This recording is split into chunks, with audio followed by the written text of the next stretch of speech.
Hi guys. अच्छा, आज की वीडियो जो है स्पेसिफिकली ऑस्ट्रेलियन इमिग्रेशन से रिलेटेड मैं बना रहा हूँ। और उसकी वजह ये है कि क्योंकि मैं ऑस्ट्रेलिया में रह चुका हूँ, जैसे मैंने पहले भी वीडियोस में बताया हुआ है। अब मैं कनाडा में हूँ, लेकिन क्योंकि मैं फॉलो कर रहा होता हूँ जो ग्रुप्स होते हैं, जो वेबसाइट्स होती हैं, अपडेट्स क्या हैं, कुछ फ्रेंड्स हैं वहाँ पर, वो अपडेट्स देते रहते हैं कि ऑस्ट्रेलिया की करंट सिचुएशन क्या है। सो इसलिए आई थॉट कि एक सेपरेट वीडियो बना दूँ। बहुत पहले बनाई थी, लेकिन अब एक सेपरेट वीडियो बना दूं जिसमें ऑस्ट्रेलिया से रिलेटेड चीज़ें मैं शेयर कर सकूं। अच्छा, इसमें जनरल चीज़ें शेयर इसलिए करना चाह रहा हूं मैं क्योंकि पॉलिसीज़ चेंज होती रहती हैं। 6 मंथ्स बाद या 1 साल बाद जो है पॉलिसीज़ इनकी चेंज होती रहती है, उसमें थोड़ा बहुत चेंजेस आते रहते हैं, ट्विकिंग करते रहते हैं वो। लेकिन आई थॉट कि इन जनरल कि क्या होता है और जो सालों से चला आ रहा है उसको आपने किस तरह फॉलो करना है whenever you are applying for Australia. अच्छा, एक चीज़ जो स्टार्टिंग में जो बहुत ज़्यादा ज़रूरी होती है वो होती है कि आइल्स देना। आइल्स का स्कोर आपका क्या है वो बहुत ज़्यादा मैटर करता है। अगेन, आइल्स आप जब देंगे जब आप उनकी लिस्ट देखेंगे कि उसमें आप क्वालिफाई करते हैं या नहीं करते। फॉर एग्जांपल, आईसीटी एनालिस्ट हैं, शेफ हैं, इस किस्म के लोग, या डॉक्टर्स होते हैं जो स्पेशलाइज्ड डॉक्टर्स जो होते हैं, इस तरह के लोग, और इवन इंजीनियर्स भी, कुछ इंजीनियर्स भी उस लिस्ट में रेगुलरली आते रहते हैं, मतलब एवरी ईयर और काफ़ी सालों से आ रहे हैं। एक तो जब आप फॉर एग्जांपल अगर आप स्टूडेंट हैं और आप ऑस्ट्रेलिया जाना चाहते हैं तो आप ऐसी फील्ड सेलेक्ट करें जो कि काफ़ी सालों से आती जा रही है, उसके ऊपर थोड़ी सी रिसर्च कर लें कि कौन सी फील्ड आपको सेलेक्ट करनी चाहिए जो कि आपको पीआर दिला सकेगी।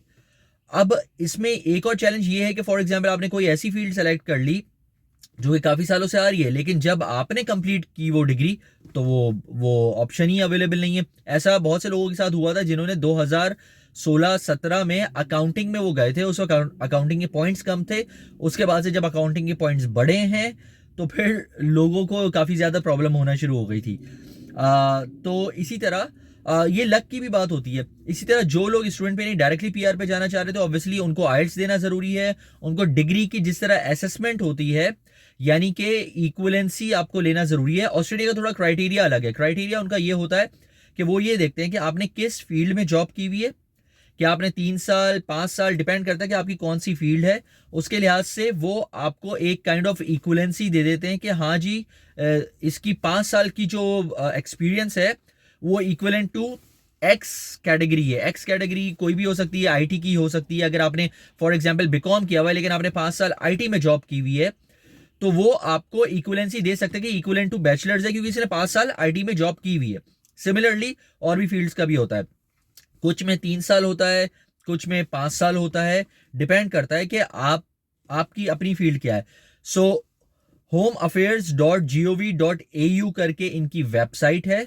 वो वेबसाइट पर आप जाएं, रेगुलरली उसको फॉलो करते रहें। पढ़ना बहुत ज़रूरी है, ग्रुप्स को फॉलो करते रहें। ग्रुप्स में अक्सर ऐसा होता है कि बहुत से लोग होते हैं अपने ओपिनियंस लिख रहे होते हैं, तो उसको वो इतने ज़्यादा ऑथेंटिक होते भी नहीं है। प्रॉबली अगर आप वहाँ के जो कंसल्टेंट्स हैं उनको प्रॉपर तरीके से फॉलो करेंगे तो probably they will be able to help you out के एग्जैक्टली अभी करंट सिचुएशन क्या है। अच्छा, बहुत से ऐसे भी कैटेगरीज आती हैं, जैसे फॉर एग्जांपल कस्टमर सर्विस हो गया, एडवर्टाइजिंग हो गया, जो कि लिस्ट में तो आ रहा होता है लेकिन वो कितने टाइम आते हैं, मतलब लाइक जब ड्रॉज होते हैं तो वो कितनी बार सेलेक्ट होते हैं ये भी मैटर करता है।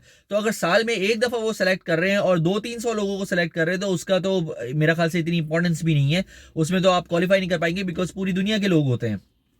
इसलिए मैं सबको हमेशा ये बोलता हूँ कि टेक्निकल फील्ड सेलेक्ट करना, आईटी रिलेटेड फील्ड सेलेक्ट करना, या डॉक्टर बनना या इंजीनियर बनना, या इस किस्म की फील्ड में जाना इज़ वेरी इंपॉर्टेंट। चाहे आप एज स्टूडेंट आप जा रहे हो ऑस्ट्रेलिया, बिकॉज जाहिर जिसका एक्सपीरियंस नहीं तो वो एज स्टूडेंट जा रहा होगा, या अगर आप पीआर पर जा रहे हैं तो ये फील्ड्स अगर आपकी होंगी तो आपको ज़्यादा एडवांटेज मिल सकता है इन ऑस्ट्रेलिया।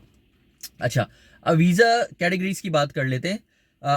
एक तो मैंने आइल्स का बता दिया आप लोगों को, एक और जो इंग्लिश लैंग्वेज टेस्ट होता है जो कि लोग कहते हैं, मैंने नहीं दिया ऑब्वियसली, कि वो थोड़ा आइल्स से आसान होता है, उसमें स्कोर करना आसान होता है, विच इज़ पीटीई। अब शायद इस्लामाबाद में भी शुरू हो गया है पीटीई, तो आप ट्राई कर सकते हैं, या आपके जो भी जगह है जहाँ पर भी आप रह रहे हैं अगर वहाँ पे पीटीई है तो पीटीई को आप ट्राई कर सकते हैं। असेसमेंट हो गई, आपने इंग्लिश लैंग्वेज टेस्ट दे दिया, आप क्वालिफाई कर रहे हैं, तो फिर डायरेक्टली ऑब्वियसली थ्रू कंसल्टेंट या योरसेल्फ आप अप्लाई करें। मेक श्योर कि आपकी सैलरीज जो हैं वो अकाउंट में आती हों। ये बहुत ज़्यादा ज़रूरी है, क्योंकि ऑस्ट्रेलिया में वो चेक करते हैं कि अगर आपने कोई जॉब क्लेम की है तो आपको कितने अरसे से बैंक में अकाउंट में सैलरी आ रही थी। वहाँ पे कैश का थोड़ा सा इशू होता है, आप कैश में सैलरी नहीं दिखा सकते। कनाडा में फिर भी कहीं ना कहीं चल जाता है, लेकिन वहाँ पर ऐसा नहीं होता।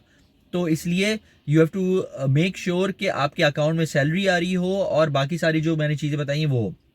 अब बात कर लेते हैं किस किस्म के वीज़ाज होते हैं। ऑस्ट्रेलिया का एक 189 वीज़ा होता है।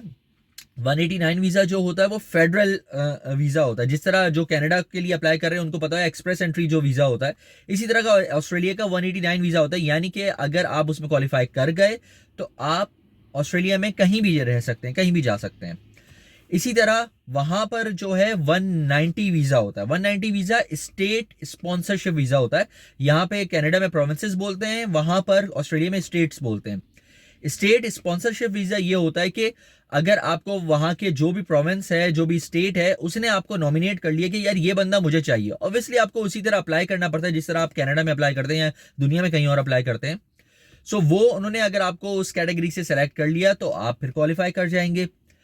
उसके अलावा जो एक वीज़ा जो कि काफ़ी लोगों के लिए एक काइंड ऑफ आसान भी हो जाता है, आसान इन द सेंस कि क्योंकि आप जा रहे होते हैं, आपको समझ में नहीं आता कि आप कौन सी कैटेगरी में आ रहे हैं, फॉल कर रहे हैं, नहीं कर रहे, तो उसके लिए उन्होंने निकाला हुआ है रीजनल एरियाज के लिए। मेक श्योर कि यू अंडरस्टैंड कि रीजनल एरियाज क्या है। रीजनल एरियाज के लिए इन्होंने 491 वीज़ा निकाला हुआ है। 491 visa is a kind of work permit visa जो कि ऑस्ट्रेलियन गवर्नमेंट आपको दे दी है to work in regional areas. Regional areas कौन कौन से आ जाते हैं उसमें? उसमें जितनी भी मेजर सिटीज हैं उनको छोड़ के, for example Sydney, Melbourne, Adelaide, Brisbane और भी एक दो जो सिटीज हैं उनको छोड़ के, अगर आप किसी सेकंड टियर सिटी में जा रहे हैं या थर्ड टियर सिटी में जा रहे हैं और वहां जाके रह रहे हैं, उसको बोलते हैं 491 वीजा। अब उसका एडवांटेज ये है कि it's a kind of work permit, yes. उसमें आपको 3 साल तक एक सर्टेन अमाउंट दिखाना पड़ता है। लास्ट टाइम जो मैंने पढ़ा था वो $53,000 था। अब अगर शायद बढ़ गया, कम हो गया, तो figure it out, find out कर लें इसको। लेकिन अराउंड ये फिगर आपको ईयरली दिखानी पड़ती है कि मैं जी इस थर्ड टियर सिटी में या सेकंड टियर सिटी में, इस शहर में मैं रह रहा हूँ, मैं पूरे साल इतना कमाता रहा हूँ। ये आपने जो है ना लोगों को समझाना पड़ता है, उनको इमिग्रेशन ऑफिसर को जो है बताना पड़ता है, कन्विंस करना पड़ता है। बताना क्या पड़ता है? कन्विंस करना पड़ता है थ्रू योर डॉक्यूमेंट्स ऑब्वियसली।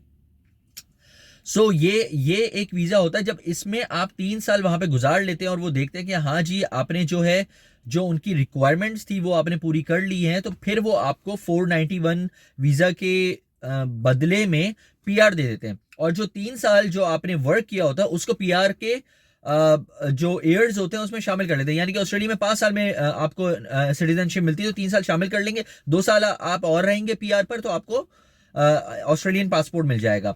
सो ये 3 मेजर वीजाज हैं जो कि अगर आप इमिग्रेशन के लिए अप्लाई करना चाह रहे हैं ऑस्ट्रेलिया में, सो इसके थ्रू आप अप्लाई कर सकते हैं ऑस्ट्रेलिया में, और आपके चांसेस भी ऐसे ज्यादा बन सकते हैं। अगेन, कैटेगरी कौन सी सिलेक्ट करते हैं? अगर आप स्टूडेंट हैं तो वाइजली चीजें सेलेक्ट कर रहे हैं, क्लेवर रहकर। ऐसा ना करें कि सिर्फ बस मुझे निकलना है, किसी तरह मैं निकल जाऊं।